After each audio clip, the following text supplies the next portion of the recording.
রাজধানীর অভিজাত এলাকা গুলশানে প্রায় ১০০ কোটি টাকা মূল্যের সম্পত্তি জোরপূর্বক দখল করে রেখেছেন ঢাকা উত্তর সিটি কর্পোরেশনের সাবেক মেয়র মোহাম্মদ আতিকুল ইসলামের জামাতা আহমেদ জাওয়াদ রায়হান ওরফে রাবি। তিনি ডিএনসিসির আলোচিত হিট অফিসার বুশরা আফরিনের স্বামী। শ্বশুরের ক্ষমতার প্রভাব দেখিয়ে তিনি প্রথমে তৎকালীন ডিবি প্রধান হারুনুর রশিদের সঙ্গে সিন্ডিকেট করেন।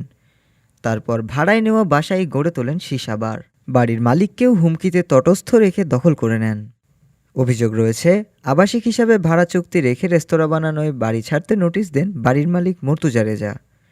তৎকালীন ডিবি প্রধান হারুনুর রশিদের সাথে বুশরা আফরিনের স্বামী আহমেদ জাওয়াদের গড়ে ওঠে নতুন সিন্ডিকেট। আগে রেস্তোরাঁ থাকলেও এবার নতুন করে যোগ হয় সীসা লাউঞ্জ। এদিকে বাড়ির মালিক মর্তুজা রেজার দাবি, তিনি রেস্তোরাঁর আড়ালে সীসাবার বন্ধে বহুবার চাপ দিলেও বিভিন্নভাবে হেনস্থা শুরু করে হারুন জাওয়াদ সিন্ডিকেট। এখনও অবৈধভাবে দখল করে রেখেছে বাড়িটি। ৫ আগস্টে আওয়ামী লীগ সরকারের পতনের সঙ্গে সঙ্গে ডিবি হারুন যুগের অবসান ঘটলেও বীরদর্পে চলছে তার সিন্ডিকেটের গড়া সীসাবারটি।